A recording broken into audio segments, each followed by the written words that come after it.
Welcome back to Paul's Tech News, where all your looming existential fears are realized. We're making up for lost time this week, so hang on to those hats and glasses, make sure your restraints are secured, and prepare for re-entry.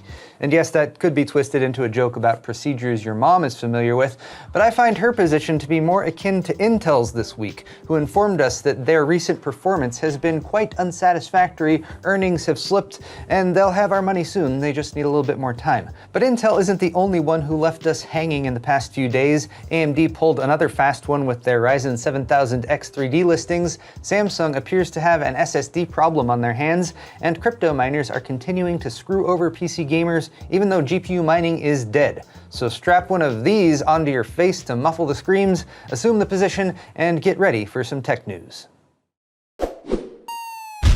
Excellent!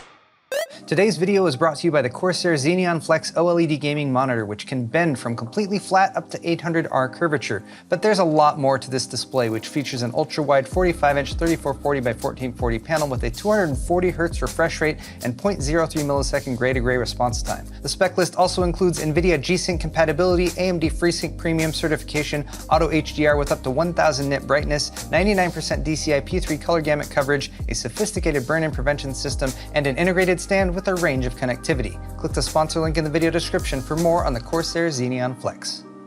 At the intersection of technology and business, you have Intel's earnings reports, which were updated Thursday with numbers for Q4 2022 and forecasts for 2023. And the reports were not good, with Q4 2022 revenue being down 32% versus 2021, coupled with a $664 million net loss. This led to Intel stock prices dropping by up to 10% by Friday, and there could be further damage as their outlook for Q1 2023 is not optimistic either. We're looking at an adjusted net loss of 15 cents per share on $10.5 to $11.5 billion in revenue versus the 24 cents per share earnings on about $14 billion that analysts expected. The upshot for hardware-focused PC enthusiasts is minimal for now, fortunately, although some roadmapped launches such as the new Meteor Lake architecture and CPUs derived from it, which will use the Intel 4 manufacturing process, have been subject to changing language when it comes to terms like ramp and manufacturing ready, causing skeptics to question if we should still expect a full launch in the second half of 2023. Lunar Lake, which will succeed Meteor Lake and feature entirely new architecture built on the Intel 18A node, is still expected to ramp in the second half of 2024, but could also be pushed to 2025 for an actual retail debut.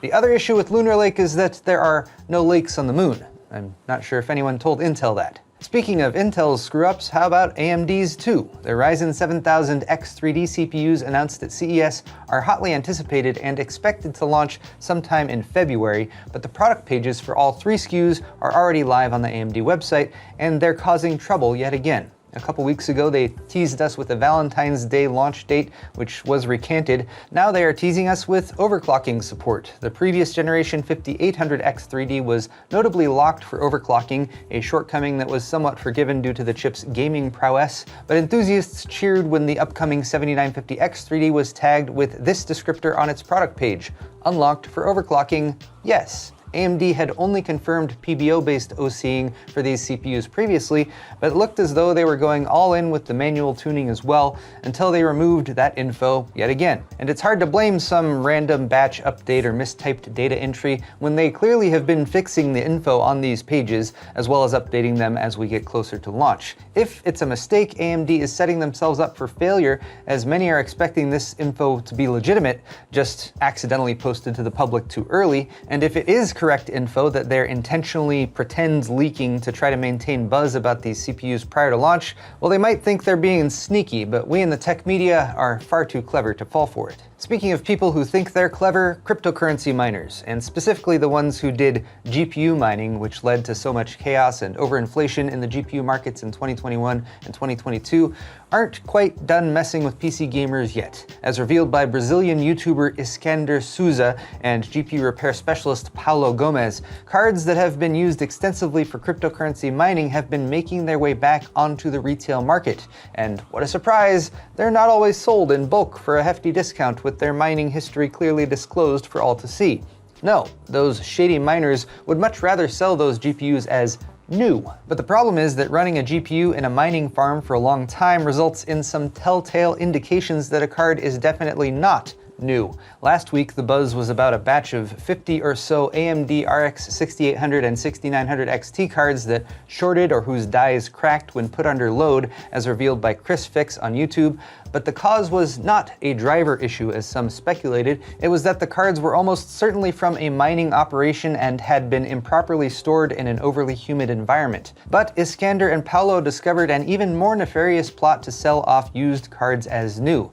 Multiple units sourced from Chinese retail sites had memory dies with repainted markings, intended to mask the telltale yellow tint that components can develop after extended use due to heat exposure. Gomez peeled away the paint to reveal that some inscriptions underneath do not match the ones on top, and IC codes are repeated from one chip to another as well. While the scam is innovative to be sure, it's still a scam, and those responsible should have their genitals trampled for all eternity. For prospective GPU buyers though, you might want to reconsider that screaming RTX 3080 deal you spotted on AliExpress for now, and in particular those in the Asia Pacific and European regions should keep a wary eye out, as proximity to those markets puts you more at risk. Now friends, I strive to bring you all the tech news on a weekly basis, apart from planned weeks off, but sometimes life gets in the way and I have to skip an episode. Such was the case last Sunday, but fear not, since I know there are no other sources for this news, I will cover the most tantalizing events from last week in today's Rapid Recap. Joe, you're under no obligation to make an intro for Rapid Recap, but hey, if you want to, by all means. In today's Rapid Recap, PC gamers who love VR and S&M rejoiced when the Mutalk VR muzzle/microphone was revealed by startup Shiftfall at CES. It's a mic, it's a muzzle, it mutes your speech and somehow makes VR gaming look even more ridiculous. $200 it'll cost, and it sounds like it will actually launch this summer. And yes, I also think Shiftfall sounds way too much like Shiftfall. Bombs away. Graphics card maker GALAX has yet again accidentally revealed what appears to be an upcoming NVIDIA GPU, the RTX 4070. Wow, how surprising, and nobody saw that coming after the 4070 Ti launched. It's just packaging, but one side of the box says Ti, and one side just says 4070, so who can really say for sure? If the 4070 non-Ti does exist, expect the launch in late Q1, aka March. I was almost glad to not report on all the tech company layoffs that happened last week, but wow, there were a lot. 10,000 from Microsoft, 12,000 from Google, aka Alphabet, and even 500 to 600 from Intel that just hit the news cycle on Monday. C-level executives were of course distraught by these cuts that they had no other choice but to make, with Google boss Sundar Pichai saying in a memo last Friday that he took full responsibility for the decisions. So I guess that means he's laying himself off too? No, he's not doing that. At least those laid off employees aren't being replaced by robots though. Yet another inspiring/terrifying video of the Boston Dynamics Atlas robot went up last week, showing it getting some wood, deftly handling its sack, pounding this box with vigorous thrusts of its appendages, and of course finishing with a backside 540 cork flip. We're all doomed. Speaking of another segment that's way different from the Rapid Recap segment that we just did, it's time for Tech Briefs, where we keep the stitches small. Samsung has a bit of a situation going on with their flagship 990 Pro NVMe SSD. It seems that their own Samsung Magician software, as well as third-party tools, show the drive's health deteriorating rapidly, according to the smart data.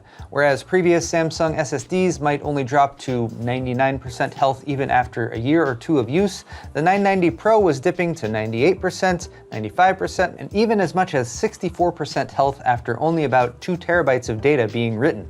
These drops were occurring after just a week or two of use, and Samsung was initially being cagey about issuing RMAs, but it seems they are coming around now that the problem has been more widely reported and more affected customers are speaking out. While it's not clear if this is a bug with the smart data or if the drives are actually degrading that rapidly, 990 Pro owners are advised to check their drive's health status ASAP. Speaking of stupid smart things, about half of smart appliance owners are smarter than the appliance that they own, according to a report by Ars Technica, as they made the wise choice to not allow their Wi-Fi enabled dishwashers, ovens, and refrigerators to connect to the internet. How lame, say manufacturers like LG and Whirlpool. Now, how can we gather data on our customers in exchange for dubiously useful smart features, horribly designed and rarely updated apps, and the gaping security holes that are common amongst the whole of the Internet of Things space? Well, I guess there's still the other 50% of customers that they can do that to. CaseLabs, maker of extremely high-quality cases, went out of business back in 2018 after pointing quite a few fingers at industry copycats who had poached their designs. But on Monday, they officially announced their return under new management and now based in Sweden instead of the US.